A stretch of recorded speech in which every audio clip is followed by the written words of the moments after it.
So we're going to go over how to solve for the impedance matrix for a wire antenna, some arbitrary wire antenna using the method of moments. And so the main crux of the method of moments is that, put my screen a little closer here, is that the main idea is that our electric field can be written as the negative time derivative of our vector potential minus the divergence of our, minus the gradient of our scalar potential.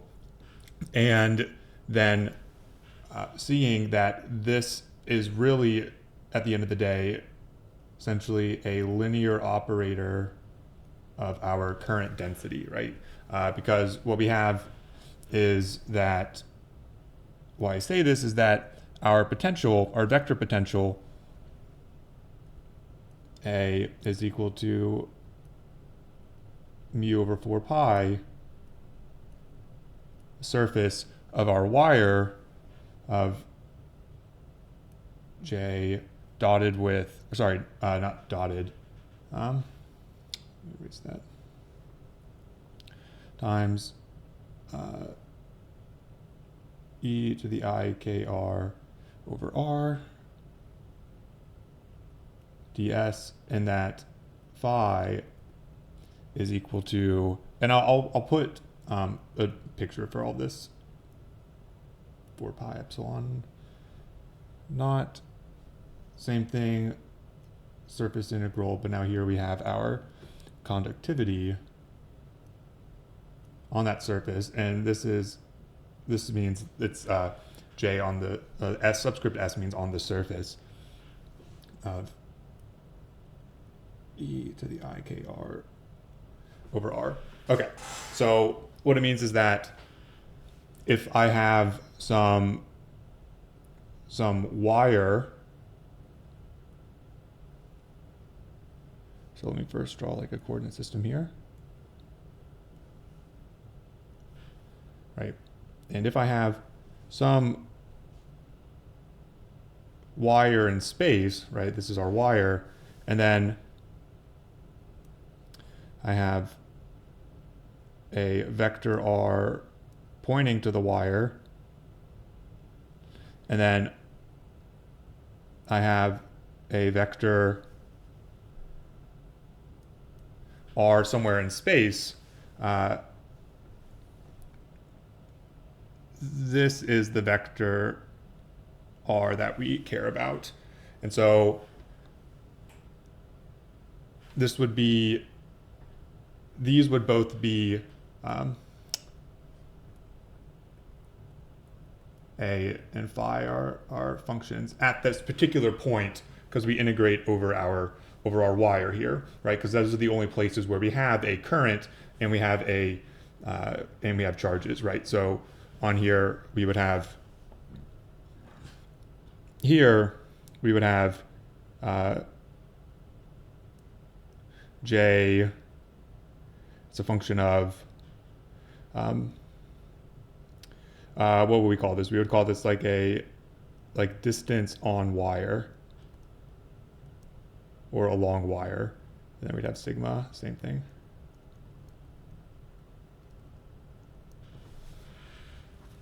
Okay, so so we have this, and the thing to note is that this operator L is linear with respect to J. Oh, so so you look at phi here. Phi is actually not a function of J yet, but if we use the continuity equation, what we have is that by the continuity equation, what we see is that what we technically have is that the charge density on the wire, well, it would technically be in the wire, in the volume of the wire, so this would be a volume charge density, plus the divergence of j, it would be equal to 0. But what we're going to assume is that j, our charge density, or sorry, our current density, can only exist on the surface, which is a very good approximation. The skin depth for a conductor is very, very small. So we can assume that all of our current is essentially going to be located on the surface, right? And so that means that if all of our current's on the surface, then all of our charge is on the surface, right? So then we don't have a volume charge density, right? This rho ends up going to sigma on the surface. And what we're left with is that we get dj in the d, and we'll say distance on wire, which we'll have to parameterize, right? Is equal to, sorry, this should be not a vector anymore.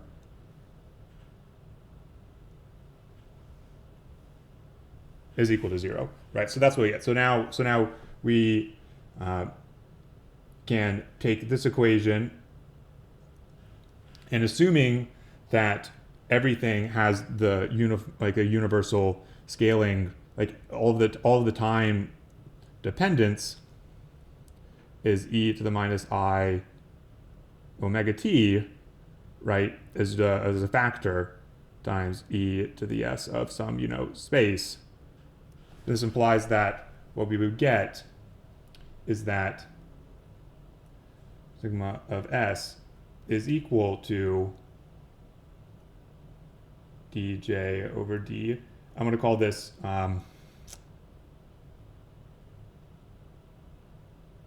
DOW, so it's distance on wire.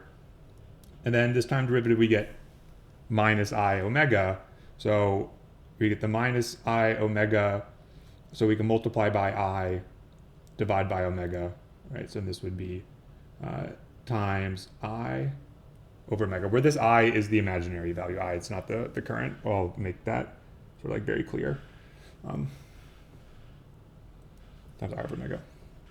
Okay, so now everything is a function actually of the frequency, or not the frequency, of the current density, right? So now we really do have that E is going to be some,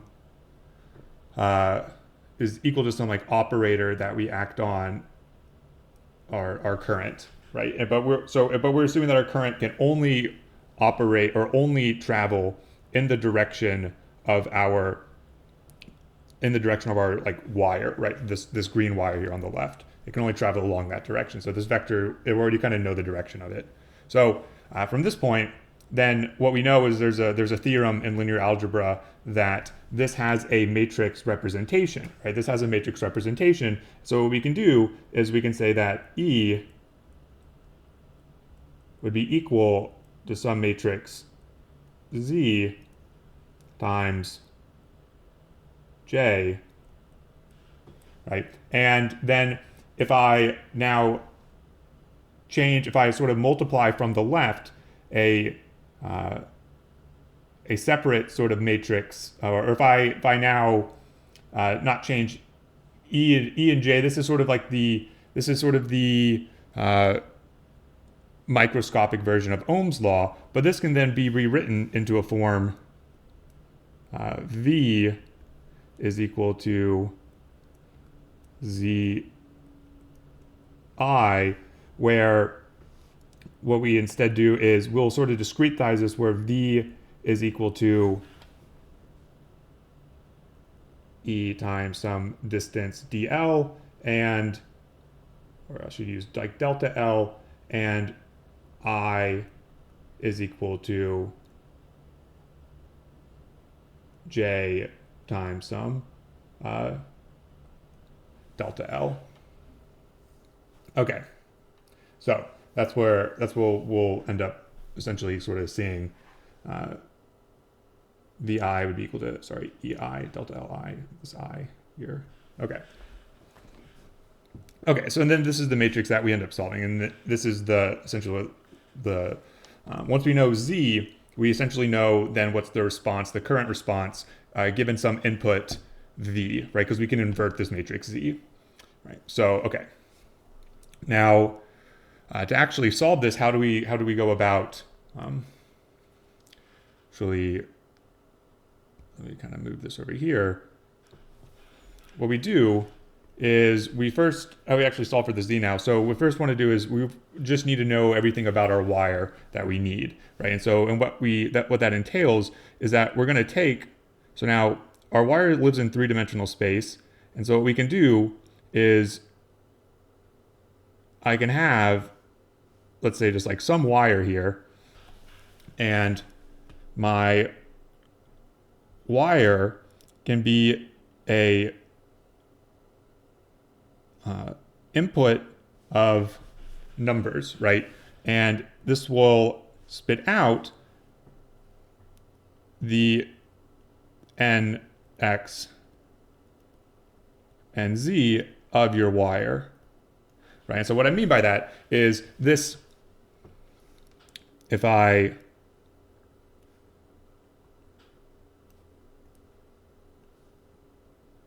let's say I have something like this, what I can do is I can say that, okay, I'm going to create I want to have this sort of helix or spiral wire. What I can do is I can say, okay, like the function, my wire is going to be defined given some like z here. My wire is a function of z. The points of my wire are going to be, let's say, a times cosine of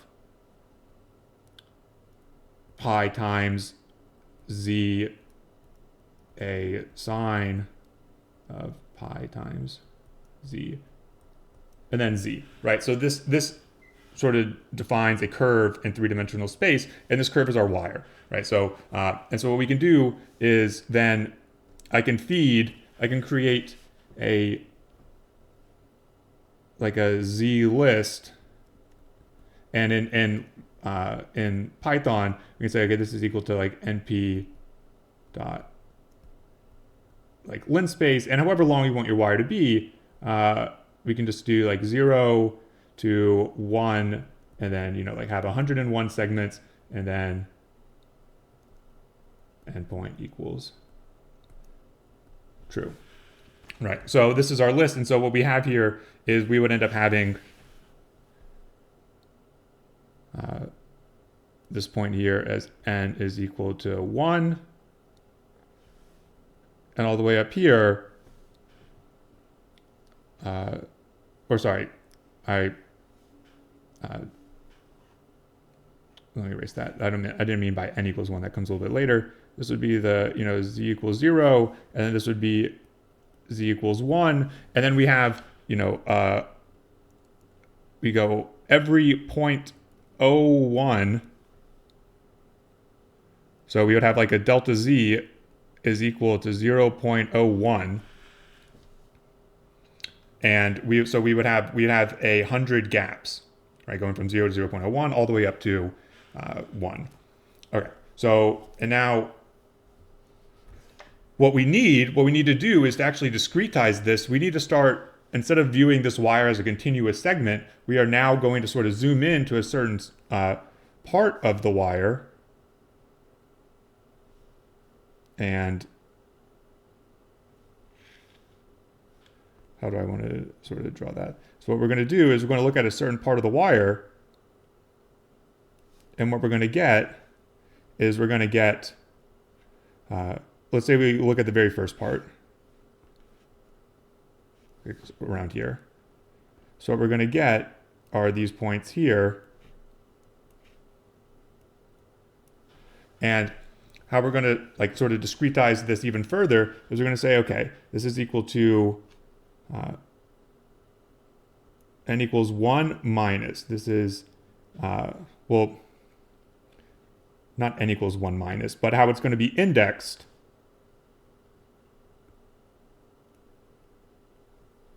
is essentially 1 like minus, and then this is going to be 1 like 0, and this is going to be 1 plus. And what we're doing here is then we're making like segments of our wire. This is our like first segment, right? And so then the next one here, this will be 2. I'm just going to now subscript it like this. This is 2 minus, and I'm just going to leave this as 2, and this is 2 plus, right? And so then this would be this one right here would be our second segment. Okay. And so now what we're going to do is we're going to zoom this in even further, right? So now because our wire is going to have a radius to it, right? So I'm going to take this little blue segment here, and we're going to zoom it in a little further, and we're going to get something like this, where this is, and so this is going to be generalized to any n, right? So we're going to have n minus, and n plus, and what we're going to have is that, right, so we already know what all these points are, right? So what I can tell you then is because all these points are sort of saved right here at the beginning, right? Because we have our W, we have our Z sort of list. I know what all these points are. So this would be my, and let's see actually what that point would correspond to, because I had it actually right here if you actually want to look at what the code is. So we have a class and we have a wireframe, and I'm jumping just a little bit ahead. And so what we see here is that the actual radius, so now let me compare this side by side. So, oops, sorry.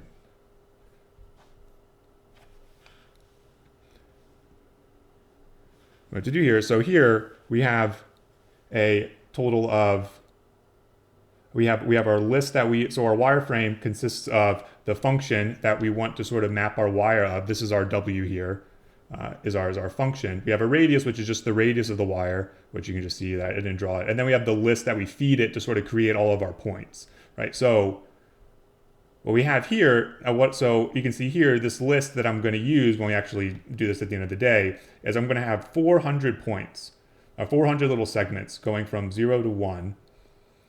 And not 400 segments, but I'm going to have 401 points, which corresponds to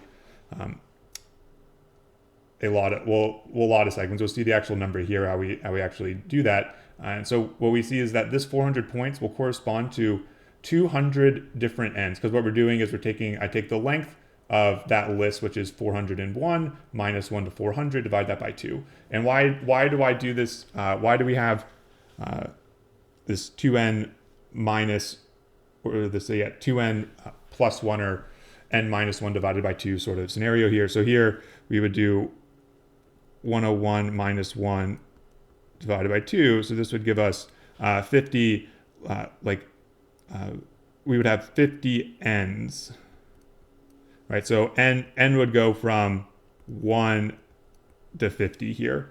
And it's because you start with each one of these 101 points corresponds to one of these points down here, right? And so this would be, if I want to use sort of this red here, this would be like Z list. This would be the 0th element right here. This would be the first. This would be the second, and then we go all the way up, and at the very last one, it'll be, list of your 2n max plus 1.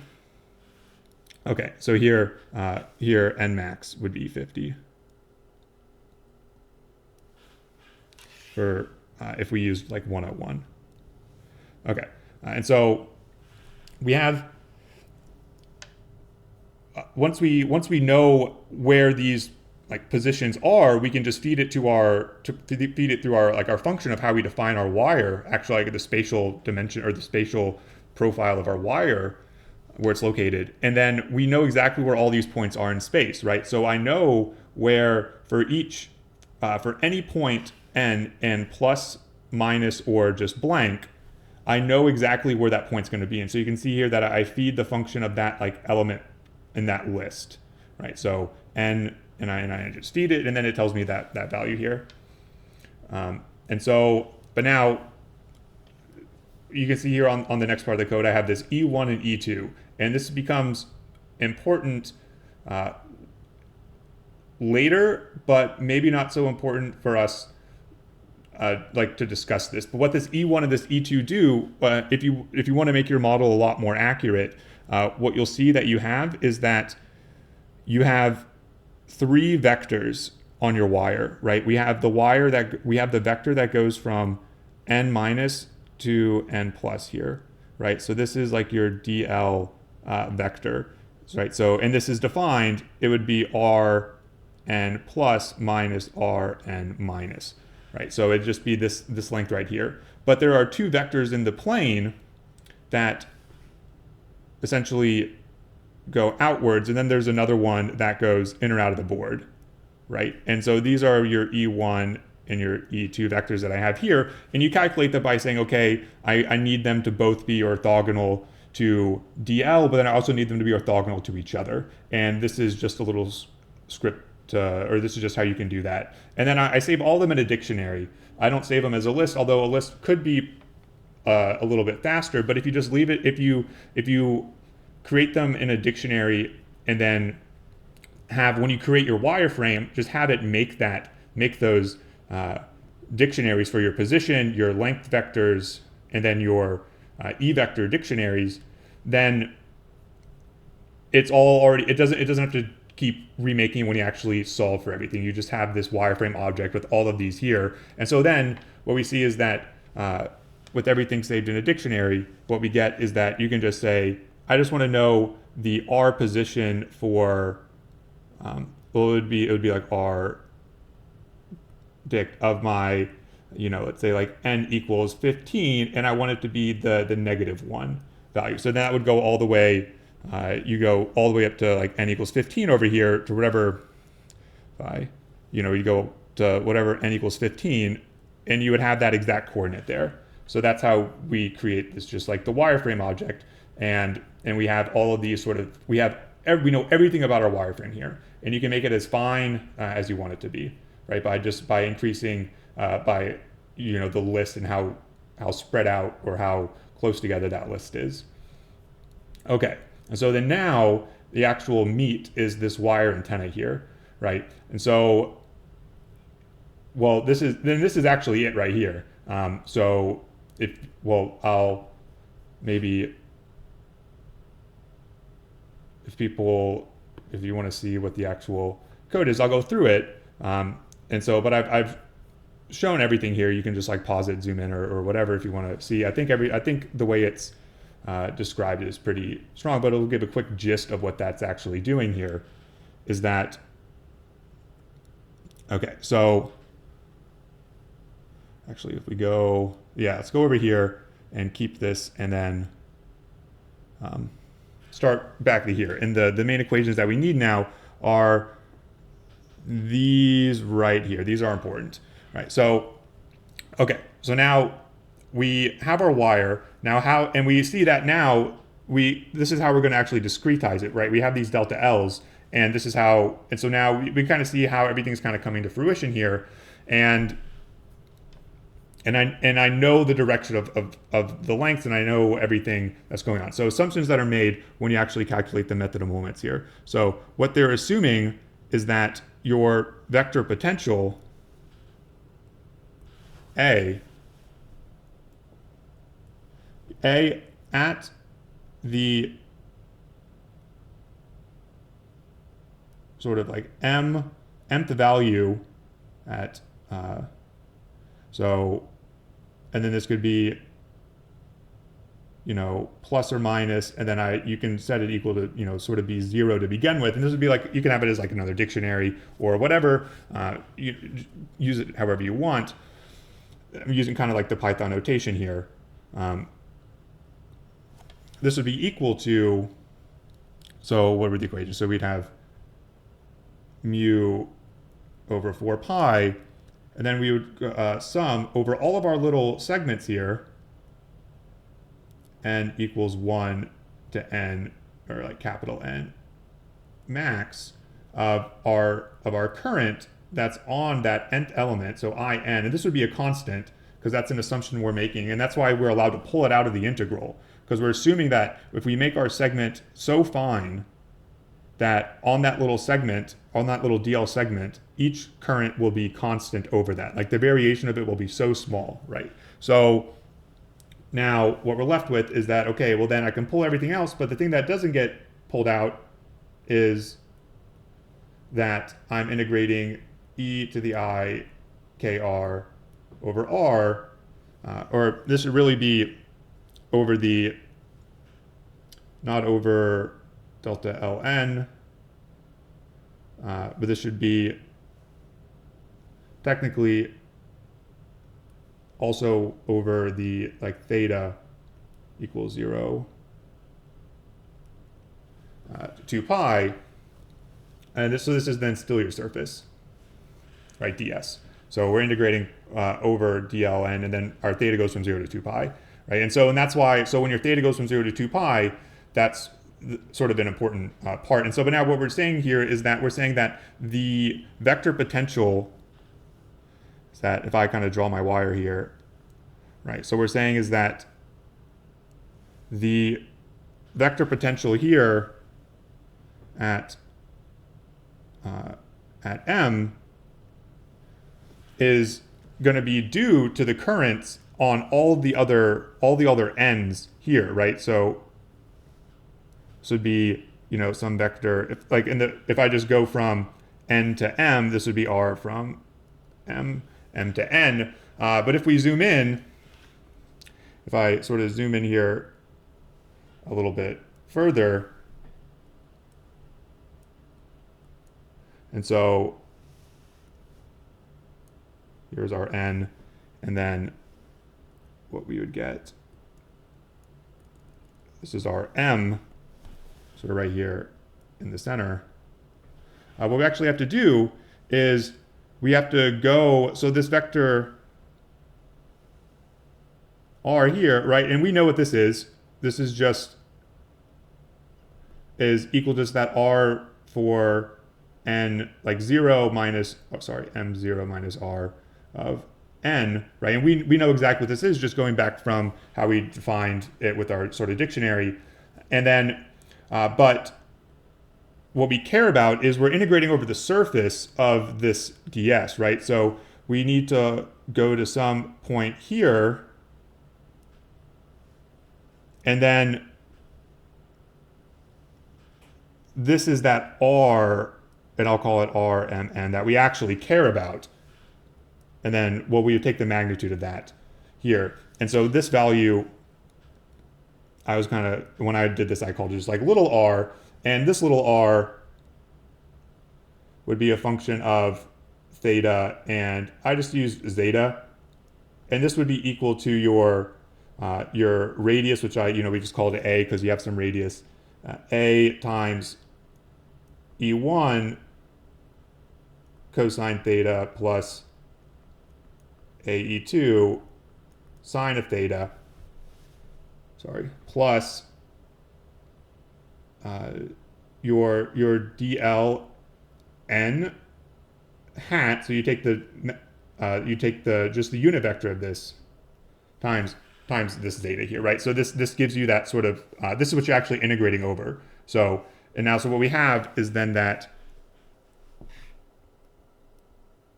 rmn, which is just equal to this rmn, and so let me actually put that up here as well, right? This will be equal to the magnitude of rmn minus this little r here. Okay, so and then right, so but then this is all just very easy to calculate because we already have all of this information coming from just the wire itself, right? We already had we had this value just from the wire. It's already saved in there with these because we created the dictionary for these vectors as well, and so you have them for all the 101 points. This 101, if I all those 101 points there. So okay, so now at the end of the day, the last thing to do is do this exact same thing for our current, or for our sort of like our charge density over here, this term right here that I'm sort of highlighting, and see that phi is going to be equal to, can then be written as 1 over 4 pi epsilon naught, right? We pull out, now this time we pull out the charge density. Well, it's related to the, once again, by the continuity equation related to the current, but if we want to view it normally, so the phi at m, sorry, and this is actually a great point. This will be at m plus or minus. So we evaluate the vector potential. So we're evaluating the vector potential at the actual like midpoints of these wires, right? But we evaluate the potential at the plus and minus points. And this is equal to sigma of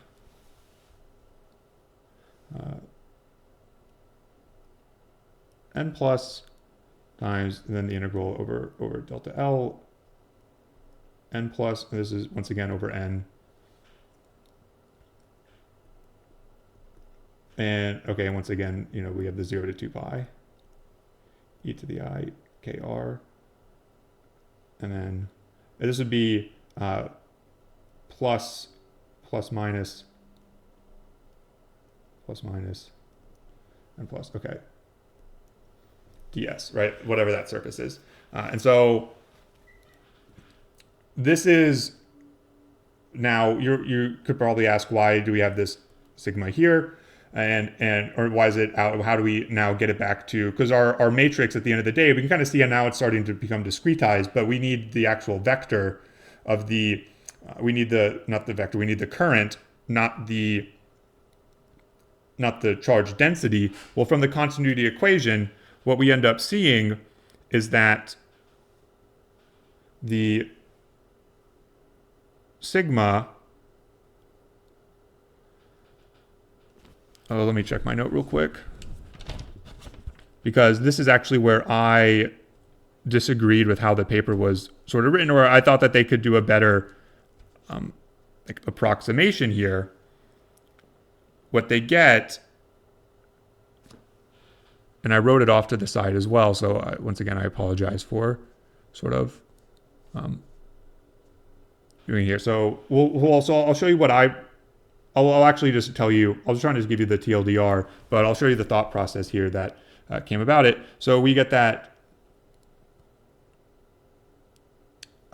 so from the continuity equation, what we'll get is that I omega of sigma over some, right, like n plus whatever, which is equal to I omega q of n plus over delta L n plus. And so if we sort of visualize, right, a wire segment again,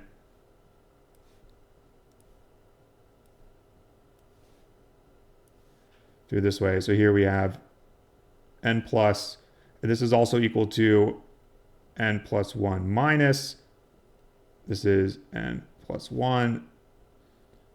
Sorry, that should be on the other side to kind of keep it all the same. Plus, and then n, and then n minus here. What we have is we view the current sort of, or we view, sorry, the charge density sort of like in this type of, so it's offset by the vector potential one, because the vector potential one, right, or the current, we viewed it in terms of here, right? So the current lived in this little segment here, and now the charges and the charge density live in these like offset sort of segments here, right? So this would be the current for n, and this one right here would obviously, right, be the current for n plus 1, right? So they're sort of slightly offset. And that's fine. And so, but what we see then is that the charge that, so how I viewed it is that the charge that lives inside of this blue segment here, right? This charge right here should be equal to the current from n, because this is the current that comes in, minus the current of n plus 1. And that's the current that leaves, right? Because the currents are in the red, right? So current is flowing, it's leaving this blue region, and it's going into the, it's leaving this blue region going into the other blue region. And so here we see that current comes from this region over here, and it goes into the blue region that we care about. But the paper, the fundamental paper doesn't view it this way. The fundamental paper that this is based off of, which I'll have linked, it's by, I should at least tell you it's by, I have it actually right in front of me, it's by Roger Harrington. It's called Matrix Methods for Field Problems, and I'll post it, I'll post a link to it, or I'll just tell you the actual like a DOI link or whatever. Says that the way he interprets it is that the current on each one of these red patches, right? So on each one of these red patches, he says that no Q leaves the patch, right? This red patch. So what he's saying is that what happens is that the total Q for each n is equal to 0. So what that means is that if you have some, what happens is that if your Q at n minus has to be equal to the opposite of Q at n plus. That's what he says. So the way that he views it is that if, what is it? If one goes up, the other has to go down, right? So this goes up, then this one has to go down. So they have to, the total charge is always 0. You can't have some charge flowing, actually leaving to the other one. So there actually is no dynamic, like there is no coupling of the charges. And you could couple the charges, but that would change it to be a little bit left. So we have like no charge like coupling, or like current coupling with his model. But if you interpret it sort of like this, then you end up getting more terms, but I think that's a much more accurate sort of representation of what's going on. You're not going to be limited in some scenarios. But following his paper, just to give him like due diligence and to give him credit, it's a very influential paper, hundreds of sightings. What we have here is that Q of n plus minus is then just going to be equal to the current, essentially, because the what we get, or sorry, I'm just absolutely butchering what I'm trying to say here. Is that, let me look at his paper, see what he wrote, is that, okay, Q of n plus is just equal to I over omega I of that n, or this should be plus minus, right? So if you have positive, so if your current's flowing up, which is just kind of the positive direction, we're flowing along, going in the increasing n direction, that if your current flows that direction, your charge at that plus will have a larger value, and your charge at the minus will have the negative of that, right? So, and this is then how we see is that, okay, I know this value, I know this value, now I know this value, right? So now, and I can rewrite sigma of n plus is now has this current. I can write it in terms of I of n, and then we'll see then how the actual total potential comes into play, because now on each little segment you have two, on each one of our current segments, which is what we're using, right? On each one of these red segments here, we're going to have a Q plus and a Q minus that we need to account for, right? But this Q plus gets shared between on this one and this one, right? So those q pluses this will end up being the q minus for the next one, right? But they get shared on those others.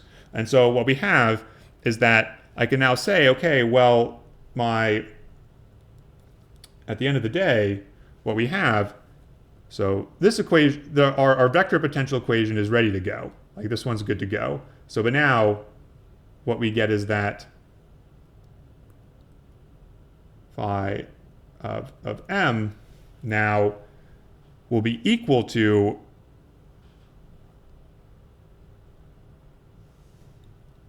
plus minus.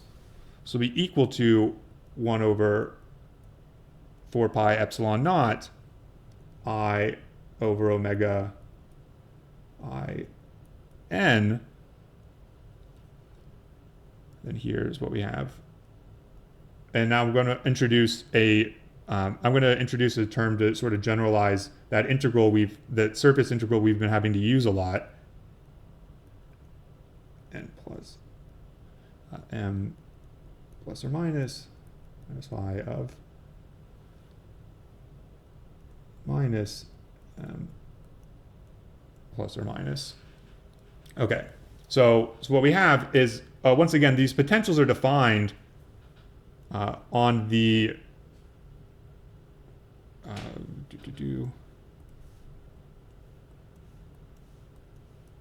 right, so we have phi of 1 minus, and then we'd have a of 1, and then we would have phi of 1 plus, and this would also be phi of 2 minus, and then we have a of 2, right, then we have phi of 2 plus, and this would be also equal to phi of 3 minus. And so it sort of alternates like this. And so, and now here it's saying that, okay, this is equal to this, essentially this integral right here, where this phi of, I'll just use nm. They're going to need the plus or minuses, but it works for whichever one you want to use, because we have all these points discretized.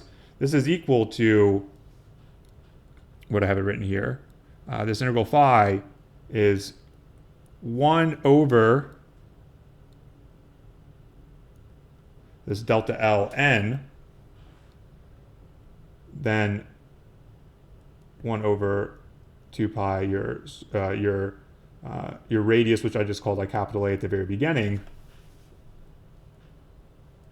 And we have that surface integral of e to the I k r mn over r mn ds here, right? And sort of going back to where I had a picture showing it, right? It's whether this was going from, this is just m to n, but I could very easily create one that goes from m plus minus to n plus minus, wherever I wanted it to go, right? I can, if I wanted to go from here to here, this would be like rm minus n minus, would be this vector right there. So sorry, I'm kind of writing all over the place. But okay, so then once we have that, now this integral is actually very tricky to evaluate. This integral is actually not easy at all to solve. Well, it actually doesn't even have a closed form. You have to actually use some sort of numerical way of solving it, but there are regions where you can actually solve for it and be very accurate. And I'll leave that in the actual, I'll leave that, the methods of doing that, there's a whole appendix in the paper that shows it. And so I've mentioned this paper so much now, I'm actually just going to, I think it's the only paper I have here. This is a new computer for me.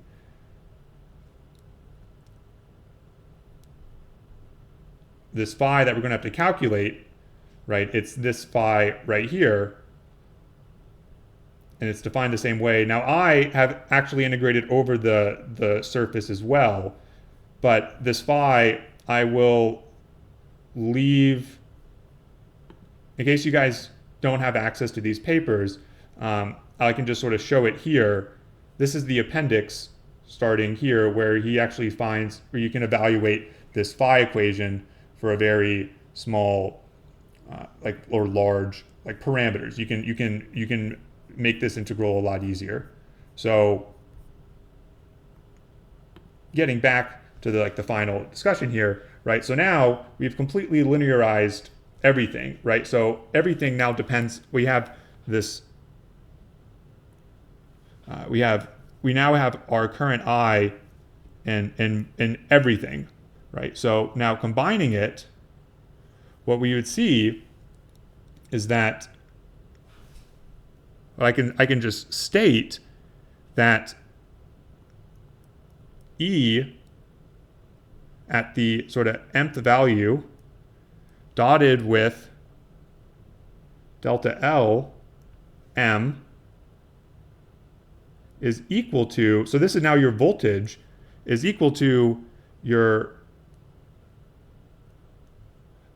impedance matrix dmn times your I of n, right? And so now this is that final equation that we have, that we can, this is now your actual matrix equation, right? And now I know E from the very beginning. We had this equation for E right here. I know I've zoomed out a lot, but now we just apply that.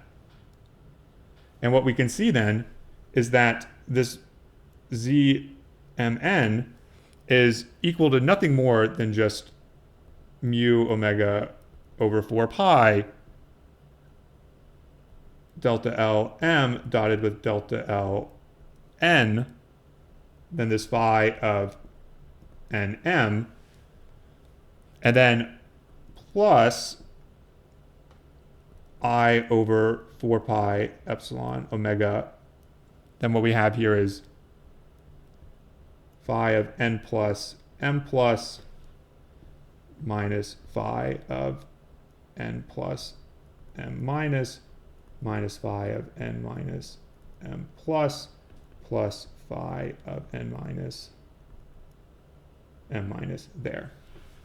Right, so now you have this, and now you can actually calculate what each of those elements are individually. And because now once you find the correct sort of phi to use for each of these, and so you can also see why you want to maybe use a dictionary and just have everything sort of already made when you make your wire. So then all these are really easy to sort of calculate.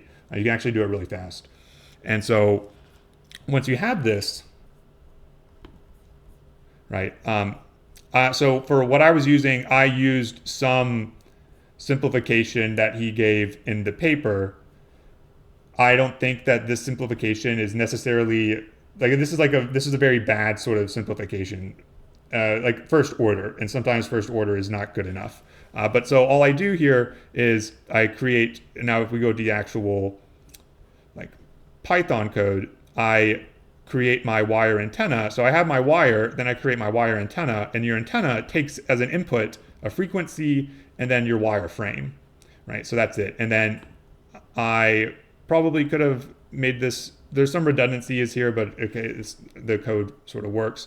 And then this dictionary that I define here as an empty dictionary, my psi, those functions of nm, whether it's plus or minus, it calculates it depending on what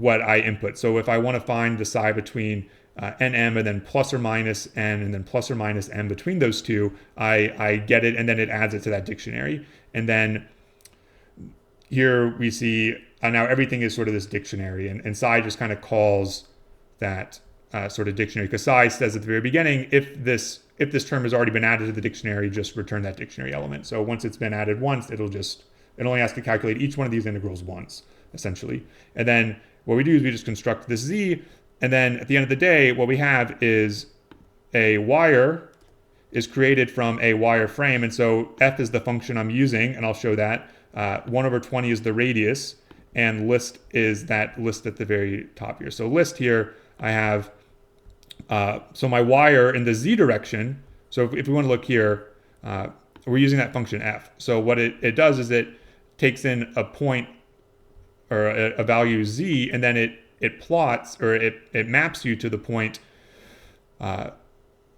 cosine divided by 5, sine divided by 5, and then just that value. So this is a spiral, a vertical spiral with a radius of 1/5, right? And you can see these are all like a standard unit, so like a meter. So this is a meter long, a meter in the z direction. Well, the actual length would be longer, right? And it would be 20 centimeters in radius.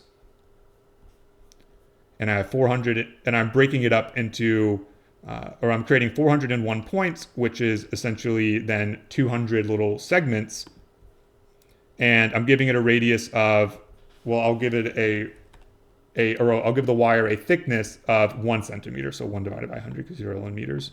And the frequency at which this is operating is at 10 to the 8. So that's a tenth of a gigahertz. So it would be, I forgot exactly. I think gigahertz is 3 centimeters. So this would be 30. This would be like a foot long. Maybe it would be the wavelength.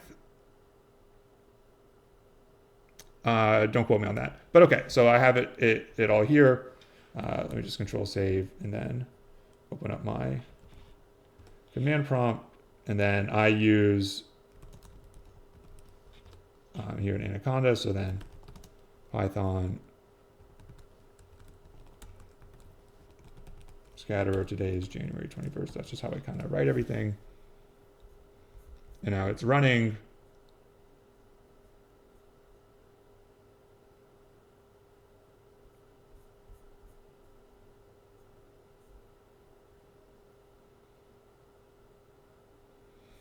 And it's taking longer than I thought it would.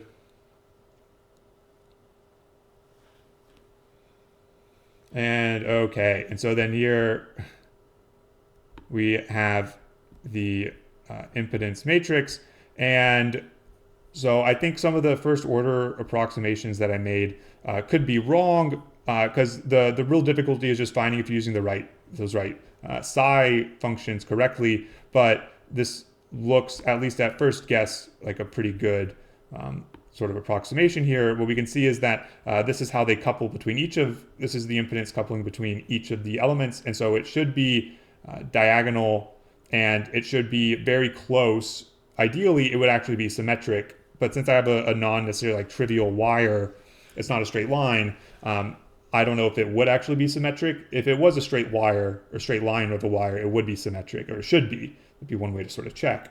But here we see that at least it looks more or less symmetric, and that we see that the coupling between the element very close to the very beginning, it has like no coupling at all to the element at the very edge. And you can actually see on the top right here, where my cursor is, you'll actually see the relative value, the absolute value of this, and it kind of sort of gets a lot bigger as we kind of swipe through here. Okay. So now once you have this, you can invert this matrix, and then wherever you have your voltage, you're applying it to whatever point on your wire, right? You would then have you would have what voltage at what segment am I applying, and then you invert this, and then you can find whatever your current distribution would be. So what we do is, now that we have, this is sort of like a visualization of that Z matrix here. So we can go back to this, and what we have here is then we can say that, okay, well, my current then, your vector of your currents will be equal to this Z matrix inverse times whatever your voltage matrix is, right? And so you just have a bunch of zeros, and then you apply some V at N, and then you go 0, and then you go all the way still like zeros. And so if you're applying a voltage at some point, here on your wire, you apply a voltage across this terminal here, then that would tell you exactly what it is. And so, because the voltage, you have to remember the voltage, it's the change in the potential difference. So your voltage would be, wherever we zoomed it in, it would be, your Vn would be phi of n plus minus phi of n minus. Okay. So that's just kind of letting you know. So you would have N and minus and plus. What you'd be doing is you would say this would be how would the battery look? The higher potential, yeah, would be there. So your battery would look like this, and you're applying like Vn right there. Okay. Or maybe I have it flipped backwards, but okay. Minus signs are my Achilles heel. So hopefully that was helpful. Let me know if you have any feedback.